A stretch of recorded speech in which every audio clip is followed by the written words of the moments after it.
আসসালামু আলাইকুম, আশা করছি আপনারা সকলেই ভালো আছেন। আমি ইনশাআল্লাহ অনেক ভালো আছি। তো আমরা আজকে এই যে গিটহাবে আমরা একটা ব্যাকলিঙ্ক ক্রিয়েট করব। ব্যাকলিঙ্কটি ক্রিয়েট করার পুরো প্রসেসিংটা দেখাবো। তবে আমরা প্রথমে একটু দেখে নেই এই গিটহাবে টোটাল ট্রাফিকের পরিমাণটা কীরকম। এখানে অর্গানিক ট্রাফিকের পরিমাণ রয়েছে 96.9 মিলিয়ন, অর্থাৎ এখানে অনেক ভালো ট্রাফিক রয়েছে। সেই সাথে এখানে যদি আমরা একটা ব্যাকলিঙ্ক ক্রিয়েট করি, সেখান থেকে আমরা অবশ্যই ভালো রেজাল্ট পাবো। এখন এই ওয়েবসাইটে ডিএপিএ যদি আমি একটু দেখেন ডি এর পরিমাণ 96, সেই সাথে পি এর পরিমাণ 93। এবং গুরুত্বপূর্ণ যে বিষয়টা সেটা হলো যে স্পাম স্কোর কত 1%। এটা অনেক গুরুত্বপূর্ণ একটা বিষয়। সেই সাথে আমি আরেকটা বিষয় দেখবো। দেখেন এখানে ডোমেন রেটিং 96 এবং টোটাল ব্যাকলিঙ্কের পরিমাণ রয়েছে।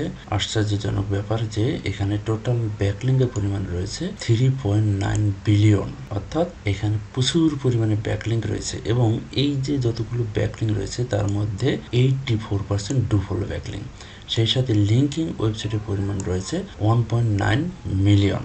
ঠিক আছে, এখানে আমরা যদি একটা ব্যাকলিঙ্ক ক্রিয়েট করি তাহলে আমরা অবশ্যই এখান থেকে ভালো রেজাল্ট পাবো। তো আমরা এখন কি করবো, এই সাইডে যাবো। এই সাইডে যাওয়ার পর দেখেন এই যে উপরে ডাইন সাইডে দেখেন সাইন আপ অপশন রয়েছে, আমরা এখানে ক্লিক করব।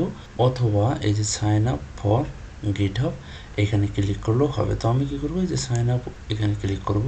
সাইন আপে ক্লিক করার পর আমি এখানে ইমেল অ্যাড্রেস বাকি যে বিষয়গুলো আছে সেই বিষয়গুলো আমি দিয়ে এখানে কন্টিনিউ দিব। ঠিক আছে, তো আমি এই বিষয়গুলো একটু দিয়ে নেই। এখানে একটা গুরুত্বপূর্ণ বিষয় বলে নেই। দেখেন এখানে মিনিমাম 15 ক্যারেক্টারের মধ্যে আপনাকে একটা পাসওয়ার্ড দিতে হবে, স্ট্রং পাসওয়ার্ড। সেই সাথে এখানে যখন আপনি ইউজার নেমটা দিবেন, সেই ইউজার নেমটা মাঝে মধ্যে দেখবেন যে অ্যাভেলেবেল নাই, সেটা দেখাবে। ঠিক আছে, তো আপনার এখানে হতাশ হওয়ার কিছু নেই। আপনি এমন একটা ইউজার নেম দেবেন যেটা এখানে তারা অ্যাকসেপ্ট করে। সেই সাথে একটা ভালো একটা পাসওয়ার্ড দিবেন, সেটা অবশ্যই 15 ক্যারেক্টারের বেশি। ওকে, তো এখানে সব কিছু দেওয়ার পর আমি কি করবো, যে কন্টিনিউ যে অপশন আছে এই কন্টিনিউ অপশনে আমি ক্লিক করব। অ্যাকাউন্টটা ভেরিফাই হবে। আমি আমার পাসওয়ার্ডটা সেভ দিয়ে দিব। এখন আমাকে এই যে ভিজুয়াল পাজেল যেটা আছে এই অপশনে আমাকে ক্লিক করতে হবে। এখানে ক্লিক করার পরে আমাকে জাস্ট এখানে পাজেলটা আমাকে মিলাতে হবে। এভাবে আমাকে 3বার মিলাতে হবে। দেখেন এখানে 3বার মিলাতে হবে। তো আমার একবার কমপ্লিট হয়ে গেছে, দ্বিতীয়বার আমি আবার করতেছি। পাজেলটা দেওয়ার পর কনফার্ম ইউর মেল অ্যাড্রেস, এখানে একটা কোড গিয়েছে, কোডটা আমরা একটু চেক করব। চেক করার পর আমরা সেই কোডটা এখানে দিয়ে দিব। তো আমি আমার মেল অ্যাড্রেসে যাচ্ছি।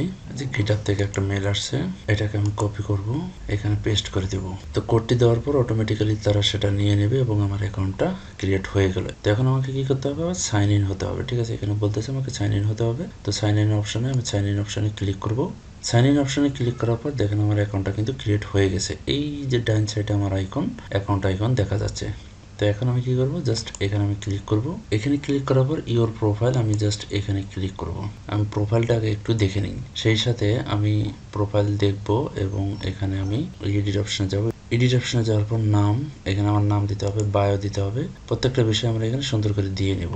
তো বায়োটা দিয়ে দেওয়ার পর আমরা একটু নিচের দিকে আসবো। নিচের দিকে এসে দেখে নিই যে এখানে সোশ্যাল অ্যাকাউন্ট, এখানে প্রত্যেকটা অ্যাকাউন্টের লিঙ্ক আপনি এখানে দিতে পারবেন। সেই সাথে একটু উপরে দেখেন এখানে ওয়েবসাইট। তো আমি এখানে কি করব, ওয়েবসাইটের লিঙ্কটা এখানে আমি পেস্ট করে দেব।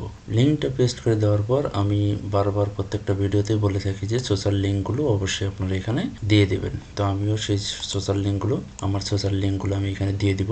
তো আমরা এখন কি করবো, ওটা দিয়ে দিব। এই যে আমি আমার সোশ্যাল লিঙ্কগুলো আমি এখানে দিয়ে দিয়েছি। তো আমি একটু নিচে এসে এই যে সেভ যে অপশনটা রয়েছে, আমি সেভ অপশনে ক্লিক করব। আমার বায়ো দেওয়া হয়ে গেছে, ওয়েবসাইট দেওয়া হয়ে গেছে। এখন আমি জাস্ট সেভ দিয়ে দিব।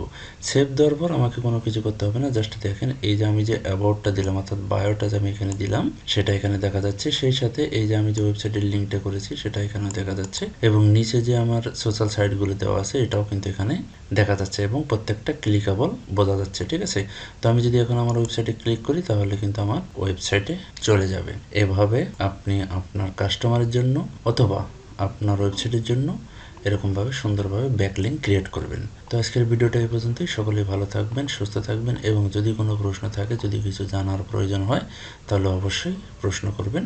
আমি যথাসময়ে সেটার উত্তর দেওয়ার চেষ্টা করব। তো আল্লাহ হাফেজ।